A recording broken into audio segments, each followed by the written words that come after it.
दोस्तों, रीना के पापा उसको अपनी बाइक पर बिठाते हैं और गांव के पास वाले मंदिर पर लेकर के जाते हैं। दोस्तों, रीना कुछ समझ नहीं पा रही थी कि आज इतने दिनों के बाद उसके पापा उसको कहाँ लेकर के जा रहे हैं। दोस्तों, वो कुछ समझ नहीं पाती है, लेकिन उसके पापा उस मंदिर पर लेकर जाते हैं और वहां पर पहले से एक लड़का आकर के रीना के इंतजार में खड़ा था। दोस्तों, वो रीना को अपनी बाइक से नीचे उतारते हैं और उस लड़के को थमाते हुए कहते हैं कि आज के बाद ये रीना तुम्हारी है और इसकी सारी ज़िम्मेदारियाँ तुम्हारी है। दोस्तों, रीना उसके हाथों से अपने हाथ को झटक देती है और अपने पापा के बगल में आकर के खड़ी हो जाती है और कहने लगती है कि पापा, ये कौन है और मुझे इसके हवाले आप कैसे सौंप सकते हो? दोस्तों, उसके जो पापा थे वो डाँटने लगते हैं और उसे फटकारने लगते हैं और कहने लगते हैं कि पिछले 4 सालों से तू मायके में आकर के पड़ी है, गाँव में कितनी ज़्यादा मेरी बदनामी हो रही है, तो इस वजह से मैं तुम्हारी इस लड़के के साथ विदाई करवा रहा हूँ। इसके साथ इसी मंदिर में तुम्हारी शादी हो जाएगी और आज के बाद ये लड़का तुम्हारा पति होगा और इसी के साथ तुम्हें अपनी बची हुई ज़िंदगी पूरी करनी होगी। दोस्तों, वो लड़की रीना उस आदमी को ना तो पहले कभी देखी थी और ना ही उसके बारे में कुछ जानती थी। दोस्तों, वो देखने में बेहद ही खूंखार और उम्र में उस लड़की से 10 साल बड़ा था। दोस्तों, उस लड़के के पास उसकी खुद की पहली वाली पत्नी के 3 बच्चे थे, जिसमें से 2 बेटी और 1 बेटा था। लेकिन अभी इस लड़की की मात्र 4 साल ही हुआ था शादी हुए और शादी के 2-3 महीने के बाद ही पति और पत्नी में अनबन होने की वजह से ये पत्नी घर पर आकर के रह रही थी। दोस्तों, उसके पिता जब उसकी विदाई उस लड़के के साथ करवा रहे थे, वो लड़की जाने से मना कर देती है और हाथ छुड़ा करके वहाँ से भाग जाती है। नमस्कार दोस्तों, मेरा नाम है शिव भगवान। स्वागत करता हूँ एक और नई कहानी में। दोस्तों, आज की कहानी में आपको ये देखने को मिलेगा कि कैसे एक लड़की की शादी उसके इच्छा के विपरीत और उसके विचारों के विपरीत उसके पापा एक अनजाने लड़के से और उम्र में लगभग 10 साल बड़े लड़के से तय कर देते हैं। दोस्तों, ये कहानी बहुत ही इंटरेस्टिंग है और बहुत ही मज़ेदार है, तो कहानी में अंत तक बने रहिएगा और आपसे रिक्वेस्ट है कि अगर कहानी अच्छा लगे, तो इस वीडियो को लाइक करके इस चैनल को सब्सक्राइब कर लीजिएगा, जिससे मेरा हौसला और मेरा काफ़िला बढ़ता रहे और मैं आप तक अच्छी से अच्छी कहानियाँ लेकर के आता रहूँ। दोस्तों, रीना नाम की एक लड़की जिसकी उम्र अभी 8 वर्ष होती है और वो पढ़ने में बहुत ही तेज़ थी और अपने स्कूल में सबसे नंबर 1 पर पढ़ने में तेज़ थी। दोस्तों, वो पढ़ने में इतना उसका दिमाग लग रहा था और उतना किसी लड़के का दिमाग नहीं लग रहा था। लेकिन दोस्तों, रीना के पास मजबूरी थी कि उसकी माँ हमेशा बीमार रहती थी और उसके पापा शराब पिया करते थे और पैसे भी बहुत कम कमाया करते थे। दोस्तों, उसकी आर्थिक स्थिति बहुत ही कमज़ोर थी, जिस वजह से उसके पापा उसकी पढ़ाई को बीच में ही रोक देते हैं और उसकी पढ़ाई बीच में रोक देते हैं और घर पे ही उसे काम-धंधे में लगा देते हैं। दोस्तों, रीना अब घर में ही रह कर के खाना बनाती, बर्तन धोती, खेत के काम और 2-4 जानवर थे उसके पास, उनको खिलाना-पिलाना, यही उसका रोज़ का काम हो गया था। दोस्तों, रीना अब बिल्कुल घर में ही रह जाती है और पढ़ाई-लिखाई बिल्कुल बंद कर देती है। दोस्तों, धीरे-धीरे रीना की उम्र लगभग 18 वर्ष हो जाती है और वो शादी के योग्य हो जाती है। दोस्तों, उसके माँ की अंतिम इच्छा थी कि उसके बेटी की शादी उसकी आँखों के सामने हो जाए तो बहुत अच्छी बात हो। दोस्तों, वह अपने पति से कहती है कि रीना अब बड़ी हो गई है, इसकी शादी करना बहुत ही ज़रूरी है। दोस्तों, उसके पिता उस लड़की के लिए जाकर के लड़के की तलाश करने लगते हैं। दोस्तों, कई जगह हाथ-पाँव मारते हैं और कई जगह लड़के की तलाश में जाते हैं, लेकिन कभी लड़का पसंद आता है तो उसके पास वो जायदाद नहीं होती है और कभी अगर अच्छा-सा घर और जायदाद मिलता था, तो वो लड़का सही नहीं होता था। दोस्तों कई महीनों की मशक्कत करने के बाद एक लड़का रीना के लिए पसंद कर लेते हैं। दोस्तों उसकी माँ और उसके बाप दोनों जाकर के उस लड़के को देखते हैं, तो लड़का बेहद ही खूबसूरत और पढ़ने-लिखने में भी ठीक-ठाक और एक प्राइवेट नौकरी कर रहा था। दोस्तों उस प्राइवेट नौकरी को करके उस लड़के की जो वेतन थी, वो लगभग 20 से 25 हज़ार रुपए वो महीने के कमा रहा था। दोस्तों उस लड़के के साथ रीना की शादी तय हो जाती है और बड़े ही धूम-धाम से वक़्त आने पर रीना की शादी उस लड़के के साथ हो जाती है। दोस्तों रीना पहली बार अपनी ससुराल में जाती है और उस लड़के के साथ बड़े ही अच्छे से रहने लगती है।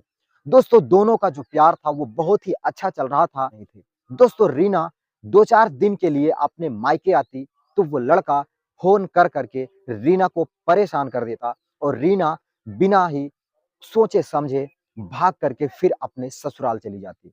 दोस्तों ये रोज़ का उनका काम हो गया था, लेकिन कहते नहीं हैं कि ज़्यादा प्यार कुछ काल बन जाता है। दोस्तों ऐसे ही हुआ कि रीना और उस लड़के के प्यार में दोनों के प्यार में किसी की नज़र लग गई और 3 महीने के बाद उन दोनों में अनबन हो जाती है और एक-दूसरे के लिए वो अपना ना टाइम देते थे, ना तो बात करते थे और दोनों एक-दूसरे से अलग रहने लगते हैं। दोस्तों एक-दूसरे से अलग रहने लगते हैं और 3-4 महीने के बाद रीना तंग आ जाती है अपने पति से और वो घर छोड़ कर के अपने मायके आ जाती है। दोस्तों रीना अपनी ससुराल को छोड़ कर के गुस्से में अपने सारे कपड़े को पैक करती है और अपने मायके आकर के रहने लगती है। दोस्तों उसी बीच उसके माँ की भी तबीयत काफ़ी ज़्यादा खराब हो जाती है और उसकी माँ की भी उसको ज़रूरत थी और वह अपने माँ के पास आकर के अपने माँ की सेवा भी करने लगती है और वहीं पर वो रहने लगती है। दोस्तों उधर उसका जो पति था, वो लड़का भी काफ़ी ज़्यादा गुस्से में था और उसने सोच लिया कि जब तक रीना मेरे पास लौट कर नहीं आएगी, ना तो मैं रीना से बात करूँगा और ना ही उसे बुलाने मैं उसके मायके जाऊँगा। दोस्तों दोनों तरफ वो जो गुस्सा था, वो एक से बढ़ कर के था। ना तो रीना सोच रही थी कि जब तक वो नहीं आएँगे, मैं नहीं जाऊँगी और वो लड़का भी सोच रहा था कि अगर खुद से गई है, तो खुद से मेरे पास आए, तभी मैं उससे समझौता करूँगा, नहीं तो कोई ज़रूरत नहीं है। दोस्तों रीना अपने माँ की सेवा करने लगती है और उसकी माँ की तबीयत दिन प्रतिदिन खराब होने लगती है। दोस्तों आने वाले टाइम में रीना की जो माँ थी वो बेहद गंभीर रूप से उस बीमारी के चपेट में आ जाती है और उसका खाना-पीना भी छूट जाता है। दोस्तों रीना अपनी माँ की ये हालत देख कर के बहुत ही ज़्यादा परेशान हो जाती है और रोने लगती है और अपने माँ से रो-रो करके सारी बात बताने लगती है कि माँ कैसे मेरा पति मुझसे रूठ गया है और मेरे बिना वो जब रह नहीं पाता था, लेकिन आज ना तो वो मेरे पास फ़ोन करता है और ना ही कभी मेरी हाल लेने के लिए वो मेरे मायके में आया। दोस्तों उसकी माँ कहने लगती है कि बेटा कुछ भी हो, वो तुम्हारा पति है, तो तुम्हें ही 2 बात गम करके चलना चाहिए और उसके साथ तुम्हें रहना है, पूरी ज़िंदगी उसके साथ बितानी है, तो ये गुस्सा किस बात का? तुम्हारा वही पति है, वही तुम्हारा संसार है, उसी के साथ तुम्हें अपनी बची हुई ज़िंदगी बिताना है। दोस्तों रीना के भी समझ में आ जाता है कि मेरी माँ बिल्कुल ठीक कह रही है, गुस्सा दोनों तरफ से है, तो क्यों ना इस गुस्से को मैं ही खत्म कर देती हूँ और अपने पति के पास चली जाती हूँ। दोस्तों उसकी माँ 2-4 दिन के बाद ही बीमारी से इतनी ज़्यादा गंभीर रूप से चपेट में आ जाती है कि वो अपने दम तोड़ देती है और उसकी माँ इस दुनिया से अलविदा कह देती है। दोस्तों इतना पहाड़ जब रीना के ऊपर टूट पड़ता है, वो तो रो-रो करके उसका बुरा हाल हो जाता है। दोस्तों उसके माँ की अंतिम क्रियाकर्म होता है, उसका अंतिम संस्कार होता है और फिर रीना अपने पति के बारे में सोचने लगती है। दोस्तों वो सोचने लगती है कि मेरा पति भी बहुत ही अच्छा है, वो मुझसे बहुत ही ज़्यादा प्यार करता है। बस थोड़ी-सी अनबन के वजह से आज मैं अपने मायके में रह रही हूँ। दोस्तों वो अपना सारा गहना और अपना सारा कपड़ा लेकर के मायके में आ ही गई थी, लेकिन उसका जो गहना था, उसका जो कपड़ा था, वो अपनी माँ को सारे कीमती जेवर, सारे कीमती गहने दे देती है। दोस्तों, उसकी माँ अब इस दुनिया में नहीं थी, तो उसके सारे गहने पर उसके बाप का अधिकार हो जाता है। दोस्तों, रीना का जो पिता था, वो उन गहनों को धीरे-धीरे बेचने लगता है, क्योंकि उसकी जो लत थी वो शराब में बहुत ही ज़्यादा थी। अब तो उसकी पत्नी भी नहीं थी, रीना की माँ भी नहीं थी, तो उसे डाँटने वाला भी कोई नहीं था। जिस वजह से वह और भी ज़्यादा शराब पीने लगता है, और जब उसके पास पैसे नहीं होते थे, तो वह उन्हीं जेवर को बेच करके दारू पीने लगता है। दोस्तों, वह शराब में हमेशा दिन-रात धुत रहता था, और उसे ज़रा भी चिंता नहीं थी कि उसकी बेटी कैसे कई सालों से उसके यहाँ ही रह रही है, मायके में रह रही है, और उसके पति के साथ उसका समझौता हो जाए, उसकी विदाई करवा दिया जाए। दोस्तों, कभी भी इस बारे में वो नहीं सोचता था, वो सिर्फ़ और सिर्फ़ अपनी शराब में ही मस्त रहता था।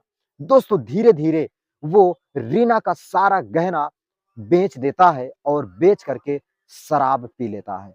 दोस्तों, फिर एक दिन रीना के समझ में आता है कि वह अपने पति के पास चली जाए, क्योंकि पिछला 4 साल वो कैसे काटती थी और कैसे उसने बिताया था, ये वही बता सकती थी। दोस्तों, वह अपने पिताजी से एक दिन शेयर करती है कि पापा, मेरा जेवर भी मुझे दे दो और मेरे कपड़े भी मुझे निकाल करके माँ की अलमारी से दे दो। मैं अपने ससुराल जाना चाहती हूँ, क्योंकि उन्होंने तो जिद कर लिया है कि जब तक मैं नहीं जाऊँगी, वो मुझे बुलाने नहीं आएँगे। तो ये जिद मेरी ही तरफ से खत्म होती है। मैं ही अपने गुस्से को कम करती हूँ और अपने पति के पास, अपने ससुराल जाना चाहती हूँ। दोस्तों, इतना सुनता है जब उसका पिता, तो उसको तो मानो जैसे हाई वोल्टेज का करंट लग जाता है।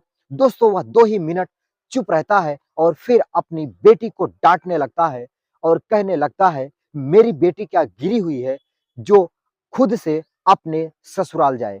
अगर जिसे लेना हो तो वो खुद मेरे पास आएँ, तभी मैं अपनी बेटी को विदा करूँगा। नहीं तो मेरी बेटी मेरे ही घर पे रहेगी, नहीं तो मैं तुम्हारी दूसरी शादी कर दूँगा, लेकिन उस घर में तुझे खुद से तो बिल्कुल भी नहीं जाना है। दोस्तों, इसके पीछे भी उसके बाप की एक बहुत बड़ी चाल थी, क्योंकि उसने उस लड़की का सारा गहना, सारा जेवर बेच दिया था, जिस वजह से वह ऐसी बातें बोल रहा था। वो ये सोच रहा था कि कहाँ से लाऊँ अपनी बेटी को जो जेवर उसने दिया था, वो देने के लिए, क्योंकि वो सारे जेवर बेच करके मैंने तो शराब पी लिया है। दोस्तों, ये सारी बातें हो ही रही थी कि रीना कुछ समझ नहीं पाती है, और एक ही हफ्ते के अंदर उसका जो बाप था, वो एक लड़का ढूँढ निकालता है और उस लड़के के साथ अपनी बेटी की शादी तय कर देता है। दोस्तों, वो लड़का रीना से 10 साल बड़ा था और उसके 3 बच्चे भी थे। दोस्तों, 2 लड़की थी, जिसमें से एक लड़की की 2 ही साल के बाद शादी होने वाली थी, क्योंकि वो लगभग 17 से 18 साल की हो चुकी थी, और दूसरी लड़की भी 14 से 15 साल की थी, और एक लड़का था जिसकी उम्र लगभग 10 वर्ष थी। दोस्तों, ऐसे लड़के के साथ उसका बाप अपनी बेटी का रिश्ता लगा देता है, और एक दिन सुबह ही सुबह अपनी बेटी से कहता है कि बेटी, तुम जल्द से जल्द तैयार हो जाओ और मेरी बाइक पे बैठ करके पास वाले गाँव के मंदिर पर चलना है और वहाँ पर दर्शन करना है। दोस्तों, रीना समझ जाती है कि ज़रूर मेरे पिताजी मेरी बातों से खुश हैं और वो चाहते हैं कि मेरी विदाई हो जाए। दोस्तों, वह तुरंत सुबह-सुबह तैयार हो जाती है और अपने पापा के साथ बाइक पे बैठ करके अपने गाँव के पास वाली मंदिर के पास चल देती है। दोस्तों, उसके पिताजी उसे लिवा करके जाते हैं, और उस मंदिर पर पहुँचते हैं तो वहाँ पे पहले से ही एक लड़का खड़ा रहता है, और उसके हाथ में रीना का हाथ थमाते हुए कहते हैं कि बेटा, आज के बाद रीना की सारी ज़िम्मेदारियाँ तुम्हारे ऊपर है, और रीना की सारी खुशी के ज़िम्मेदार तुम हो, और आज के बाद तुम इसे जैसे चाहो वैसे रखो। दोस्तों, रीना समझ नहीं पाती है कि उसके साथ ये क्या हो रहा है। दोस्तों जैसे ही उसको समझ आता है, वो तुरंत अपने हाथ को झटक देती है और अपने बाप के पास आकर के खड़ी हो जाती है। दोस्तों वह वहाँ पर खड़ी होकर के पूछने लगती है कि पापा ये क्या कर रहे हो? ये तो मेरे से लगभग 10 साल उम्र में बड़े हैं और इनके साथ मैं कैसे जा सकती हूँ? मैं अपने पहले वाले पति के पास जाऊँगी, क्योंकि मेरे पति से ना तो मेरी तलाक हुआ है और ना ही मेरे पति से मेरा कोई बहुत बड़ा झगड़ा हुआ है। बस कुछ मनमुटाव की वजह से हम एक-दूसरे से दूर रह रहे थे, तो इसका मतलब ये नहीं कि हम उनसे सब दिन के लिए रिश्ता ही तोड़ दें। दोस्तों उसके बाप ने कहा कि नहीं, अब तुम्हें वहाँ बिल्कुल भी नहीं जाना है। मेरे पास तुम्हारे गहने भी नहीं हैं, वो सारे गहने मैंने बेच करके शराब पी लिया है। दोस्तों रीना जब ये बातें सुनती है, तो वो समझ जाती है और अपने बाप को भला-बुरा कहने लगती है और कहने लगती है कि कैसे एक बाप हो आप, जो मेरे गहने को बेच करके शराब पी गए, और जब मेरी विदाई की बात आई, तो तुम एक दूसरा लड़का मेरे सामने ला कर के खड़ा कर दिए, जिसकी उम्र मेरी उम्र से 10 साल का अंतर है और वो 10 साल का बड़ा है। मैं कतई इसके साथ तो इसके घर बिल्कुल भी नहीं जाऊँगी, और रही बात तो मेरी गहने की, वो आप मत दो, मैं बिना जेवर, बिना गहने के भी अपने ससुराल जाना चाहती हूँ। दोस्तों उसके बाप ने उस लड़के से बोला कि देख क्या रहे हो? फ़ौरन इस लड़की को पकड़ लो और लेकर के अपने घर चले जाओ, और कुछ दिन के बाद ये भी ठीक से रहने लगेगी और इसकी भी सारी शिकायतें दूर हो जाएँगी। दोस्तों वो लड़का दौड़ता है, लेकिन रीना बहुत ही तेज़ होती है और उससे बच करके भागने लगती है। दोस्तों दौड़ते हुए वो रोड की तरफ जाने लगती है, और जैसे ही वो रोड पर पहुँचती है, तो रोड क्रॉस करने के लिए उसके पास टाइम नहीं था, क्योंकि उसके पीछे उसका दूसरा पति, जिस लड़के के साथ उसके बाप ने उसकी शादी तय कर दी थी, वो पीछे पड़ा हुआ था। तो वो डर के मारे झटके के साथ रोड पर आ जाती है और सामने से एक कार आ रही होती है और उस कार से वो टकरा जाती है और रोड पर उसका एक्सीडेंट हो जाता है। दोस्तों चोट इतनी ज़्यादा थी कि उसके दाहिने पैर में गंभीर चोट लग जाती है और वो वहीं पर गिर जाती है। दोस्तों गाड़ी से एक लड़का बाहर आता है और दौड़ करके उस लड़की को उठाने की कोशिश करता है, और जैसे ही उसका सर और उसका चेहरा देखता है, तो वो चौंक जाता है और उसके पैरों तले उसकी ज़मीन खिसक जाती है। दोस्तों उस लड़की को देखने के बाद उसको पता चलता है कि ये लड़की तो कोई और नहीं बल्कि मेरी ही पत्नी है, जिसके साथ मैंने शादी के 4 महीने कितनी खुशियों भरी बिताई थी, और कुछ थोड़े से अनबन की वजह से ये मुझसे पिछले 4 सालों से अलग रह रही थी। दोस्तों वह तुरंत उस लड़की को उठाता है और अपनी कार में बिठाता है और लेकर के हॉस्पिटल चला जाता है। दोस्तों अस्पताल में उसका इलाज करवाता है और उसके पैर का ऑपरेशन करवाता है। रीना बिल्कुल ठीक हो जाती है, और जब एक दिन उसको पता चलता है कि उसका इलाज उसी का पति करवा रहा है, तो वह अपने पति से मिलने के लिए भावुक हो जाती है। दोस्तों उसका पति उसके सामने आता है और दोनों एक दूसरे को देख करके भावुक हो जाते हैं और दोनों की आँखों से आँसू गिरने लगते हैं। दोस्तों वो एक दूसरे से पहले भी बेहद प्यार करते थे और आज भी वो प्यार कम नहीं हुआ था, बल्कि 4 सालों के बाद उस प्यार में और भी ज़्यादा इज़ाफ़ा हो गया था, और दोनों एक दूसरे से गले लिपट जाते हैं और 5 मिनट तक वो दूसरे से अलग भी नहीं होते हैं। एक दूसरे के कंधे पर अपना सर रख करके रोते हुए अपने प्यार का इज़हार कर देते हैं। दोस्तों आज रीना और उसका पहला पति एक दूसरे के साथ फिर से रहने लगते हैं, और रीना की ज़िंदगी में फिर से वो सारी खुशियाँ आ जाती हैं और फिर से उनका परिवार बस जाता है। दोस्तों कहानी आपको कैसी लगी? कमेंट करके ज़रूर बताइएगा, और कहानी ज़रा भी अच्छी लगी हो तो इस वीडियो को लाइक करके इस चैनल को सब्सक्राइब कर लीजिएगा। मैं मिलता हूँ फिर किसी नई कहानी के साथ, तब तक के लिए दोस्तों नमस्कार।